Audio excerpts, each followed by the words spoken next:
the extent to which payroll can help influence the broader HR community to say, look, we're sitting on all of this powerful data. For every employee record, we always have these things. But actually, if we have these things as well, be it ethnicity, disability, etc., then, think about the power of that data for us to really be able to understand the organisation. Welcome to the HR L&D Podcast with your host, Nick Day, CEO and founder of JGA Recruitment, specialist HR recruiters. Tuning into the HR L&D Podcast will help you to discover strategic growth concepts, leadership development strategies, and the values and behaviours that drive organisational change and success. Together, let's empower our workforces, diversify our thinking and achieve significant HR success. Hello and welcome back to the HR L&D Podcast. My name is Nick Day, CEO of JGA Recruitment Group, specialist HR recruiters. Now, whether you're listening to this for the first time or the 1,000th time, please let me take this opportunity to say thank you for joining me today on what I think will be an exciting and interesting deep dive into the world of DE&I. Now, before I introduce today's guest, let me just say, if you enjoy the show, please remember to subscribe to it. Please share it with all of your HR colleagues and friends. And if you can, leave us a review. And of course, you can access the podcast on every single major podcast channel. Now, today I am joined by Caroline Drake, who's Chief People Officer at award-winning payroll and HR solutions provider, Zellis. For those not familiar with Zellis, here is a snapshot of the business in numbers. They pay over 5 million employees every single month. In fact, £28 billion is paid out each year through their managed payroll and HR services provision. They also pay over 29% of the FTSE 100 customers. So it's a pretty impressive organization that has access to huge amounts of data.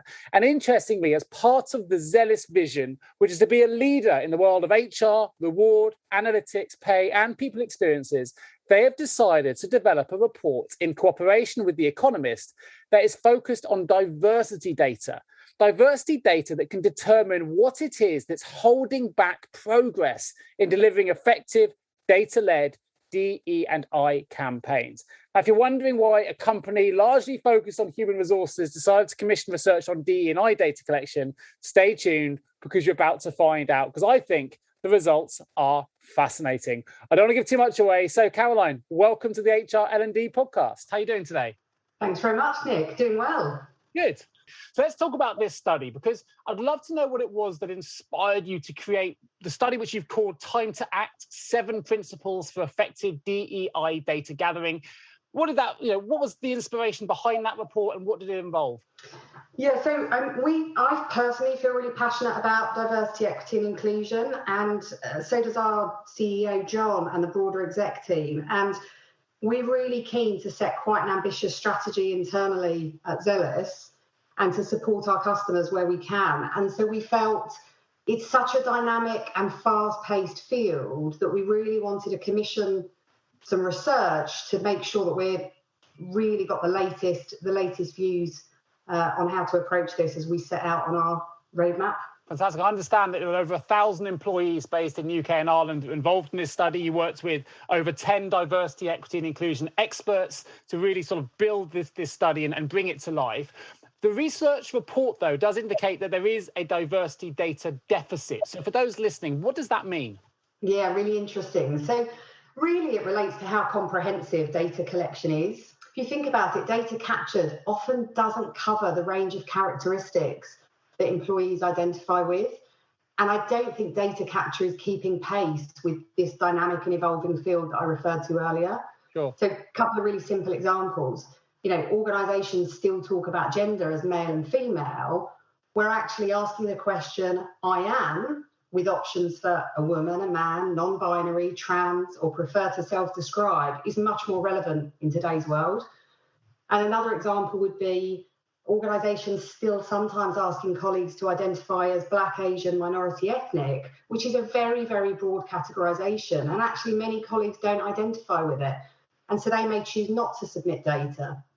So it's both a combination of sometimes not having enough data or not being collected frequently enough or maintained effectively, or as I say, keeping the pace with this evolving dialogue on diversity, equity and inclusion.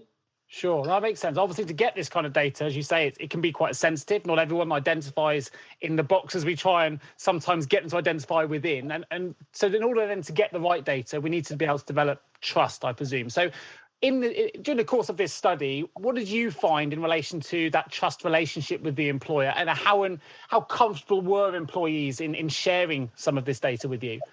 Yeah, trust is so important, and it differed actually depending on a number of things. So depending on the culture of the organisation, depending on the point at which a colleague was asked for that data. So if somebody's joining the organisation for the first time and they maybe don't understand how it's going to be used or the culture of the organisation, they may be less inclined to want to give some of this diversity data, whereas perhaps once they have a better understanding of why the organisation wants to collect it, what they're going to do with the data, they're right not to take part or to self-describe if they don't identify with one of the categories how the data will be collected and stored and who will have access to it. Once colleagues understand that, then actually typically they're very happy to give that data. So I think openness and honesty around actions is really important to build trust, but I think also collecting data at different points through the employee life cycle, it might sound like common sense, but our research was a welcome way really to prove that people aren't unwilling to share data. They just need a reason to, and they need to understand why in order to have the trust to share that sensitive information. Sure. I know from a high level, I mean, I've done some work in this field as well in terms of panels and different talks we've done on equity and diversity and inclusion. I know there's a really, quite famous now because it's referenced regularly, which is the Boston Consulting Group study in 2018, which really talks about some of the positive impacts of having a diverse board and a diverse workforce. Can you talk to us a little bit more about some of those results that you found at a high level? I mean, the impact of diverse boards and organisations, I mean, really simply, if I take Zellis as an example, I mean, our customers are hugely diverse. We have more pay as part of our Zellis group as well as the Zellis business. And so, we're partnering with some of the smallest to the largest organisations across many different industries. And so for us, having a diverse and representative workplace filled with colleagues from different backgrounds, skills, experience, knowledge, creates better, more innovative solutions and products for our customers. And I would say that's true of all organisations. So I think having diversity at the top of the organisation really role models it. But for me, it's important at every level. Yeah, completely agree. And certainly the study comes back to say, more diverse workforces show that not only is it more inclusive environment, but actually there's better profits, strengthens talent and retention, something obviously we're very passionate about here in terms of recruitment, includes product strategy, diversity of thought, and there are so many benefits coming on the back of it. But I'm sure during the course of this study, it must have been quite difficult to sometimes get, and also I imagine there's sort of sensitivity around maintaining some of the categorizing characteristic data that you're taking. So how did you work through that, and what would you be recommending if people are or companies are looking to maintain this data? Is there kind of a process or a protocol that you would recommend? Yeah, well, I think having specific enough characteristics is really important. I think it helps you to get the data in the first place because people identify and want to give the data. But also it gives you more to be able to analyse and importantly, people to self-describe if they can't find a box or a characterisation that they identify with. So, for example, if you take disability, the option for employees to self-describe is really, really important because, sometimes people just don't identify with the definition, or they may actually have multiple mental and physical health conditions. And so it's kind of hard for them to really work out what to select. So I think that's really important. For us, we're a data company really at our heart, and having clear data is really important to be able to use it. But people are complex, and I think that has to be considered in how you capture data where it relates to diversity. Sure. It's constantly evolving, as I said before. I think obviously those listening to this podcast as well, whether you work in payroll, whether you work in human resources, like data is now right at the forefront of both of those functional areas. That it can help make strategic decisions. It can help drive the achievement of strategic objectives if we use that data smartly. But I imagine when it comes to diversity and inclusion, equity data, particularly when you're talking about some of those special characteristics, it must be notoriously difficult sometimes to actually get the data that you need to help sort of advance your ED&I program. So what would you say to those employers that are keen to do something? They're keen to reduce this gap, they're keen to improve, but they don't quite know where to start in terms of getting that data, or how to, don't know how to ask those sensitive questions? Look, you can, obviously partners like ourselves, and one of the reasons that we're evolving our own product is so that we can capture the data for ourselves in a more progressive way, but also so that we can help our customers to do the same. So where you have HRIS systems, where you have, be it recruitment processes, HR processes, where you're capturing the data, really try and use those partnerships to understand how you can make progress on that front, because it is changing at such a rapid rate. So, nobody's got all of the answers, and the more that we can work with each other, I think the better for all of us. I think this point around trust and transparency and being super clear with colleagues why you're asking for data, how you're going to use it, what's in it for them. Well, actually, what's in it for them is it helps us be a better company. It helps us be more diverse. It helps us build our culture.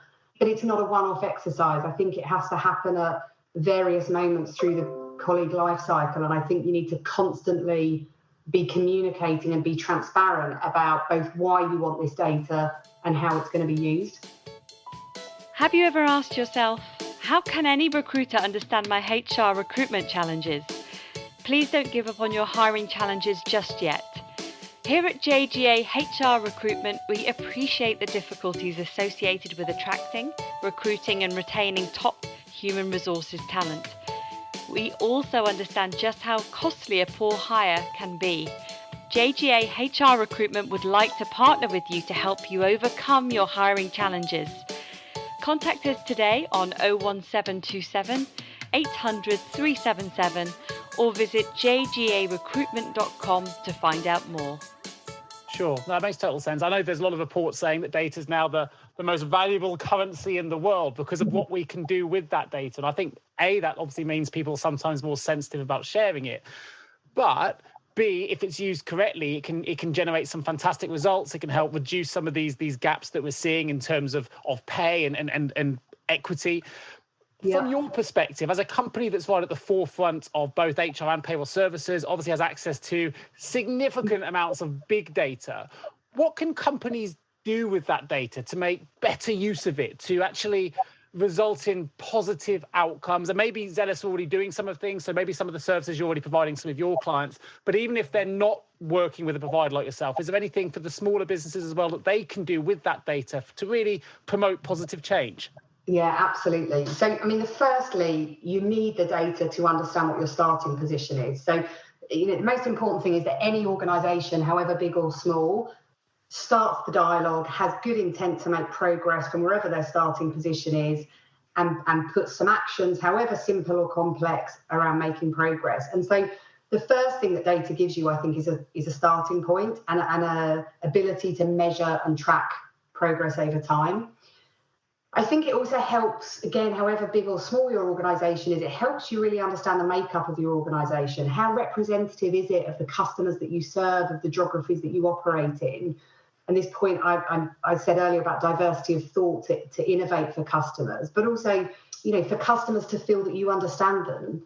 There's obviously regulatory reasons as well. So I'm sure the people listening to this podcast will be very familiar with things like gender pay gap reporting, obviously discussion around future potential for disability pay gap reporting, ethnicity pay gap reporting.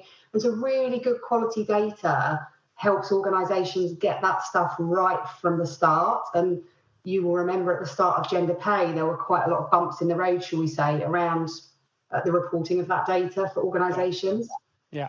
From a HR perspective, what I'm really get excited about is when you use data to spot unconscious bias in the systems and ways of working of an organisation. So, for example, if you look at compensation or bonus, and you look at how you're paying different groups of colleagues to spot if there's disparities. When you look at performance ratings, is there any unconscious bias in your performance systems, for example?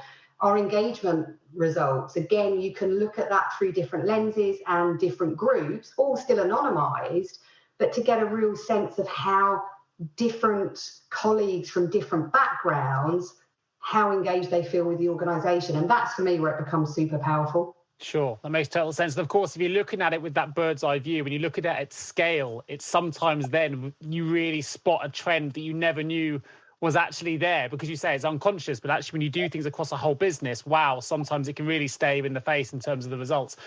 Was there anything in terms of your study then, which you did in cooperation with The Economist, that surprised you, where you thought, actually, this is the result I'm expecting to find, and then the data came back and you went, oh, I wasn't expecting that? Good question. I don't think anything particularly surprised me, other than I think it's always easy to underestimate the value of over-communicating. To this point I said earlier about clarity of why you're using data, how you're going to collect it, how you're going to store it, building trust with colleagues. That is probably more that I underestimated it rather than was surprised by it. Sure, that makes sense. Take a strategic approach rather than an authoritarian one, saying we need this without understanding why. I think is, as you say, it's really important.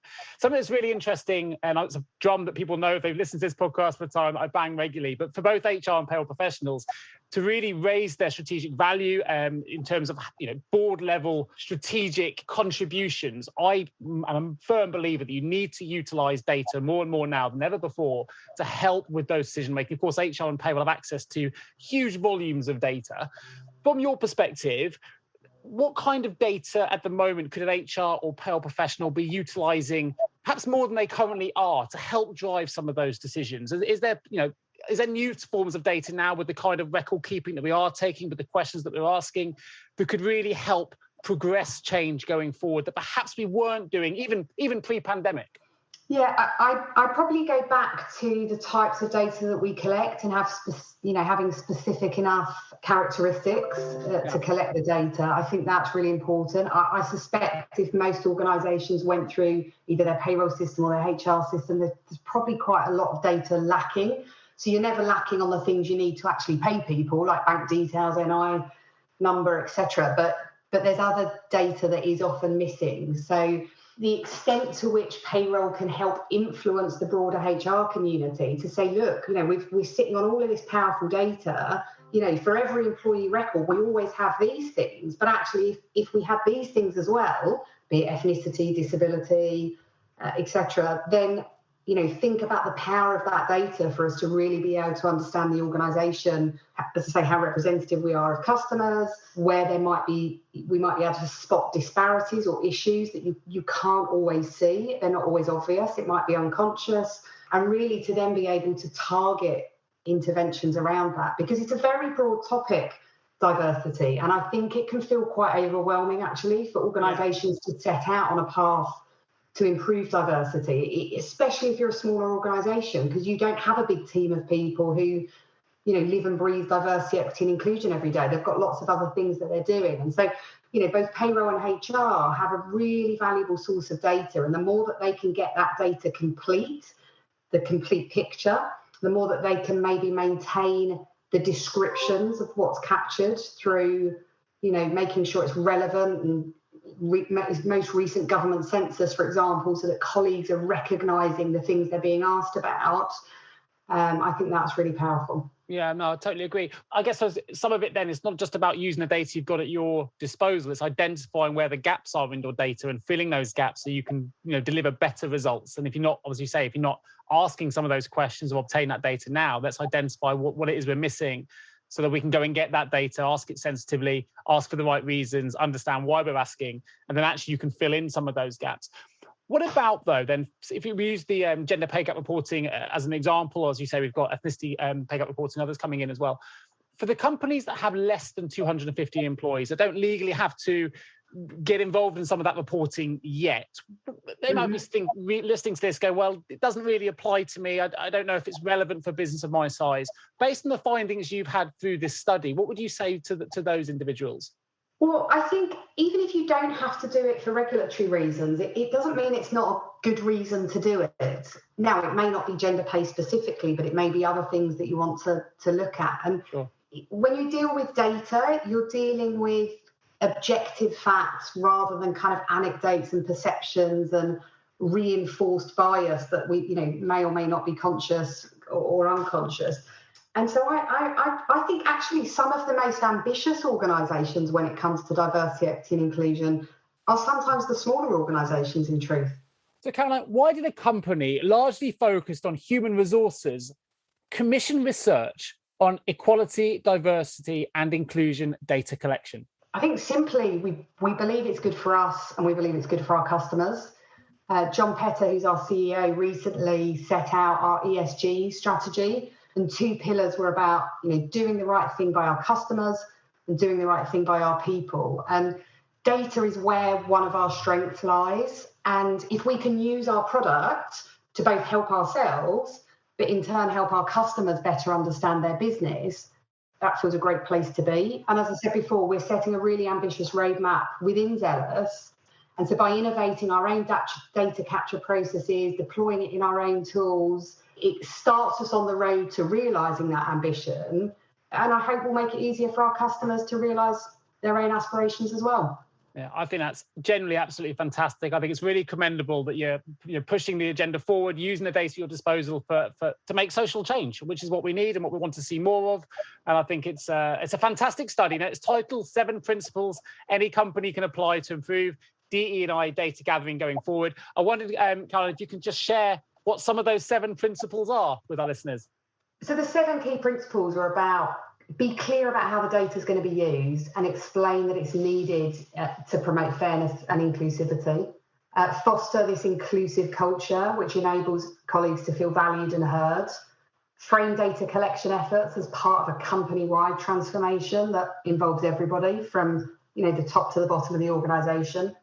Focus particularly on reaching out to those groups where disclosure rates might otherwise be lower to make sure they feel listened to get their trust to complete the data. The 5th being about, ensuring that the data collection is comprehensive and it really truly does cover the range of characteristics that colleagues identify with. Maintaining sensitivity when categorising those characteristics and analysing the data, keeping up with that DEI dialogue I mentioned before. And lastly, making sure that it's easy for colleagues to update their data at various points in the colleague life cycle. Sure. Fantastic. Well, it's a really fascinating study. I recommend everyone goes and downloads it. And I will put a link in the episode notes so you can access that. It's a free download. You can find it by going to solutions.zellis.com/time-2-act, which I think is a very apt name in itself.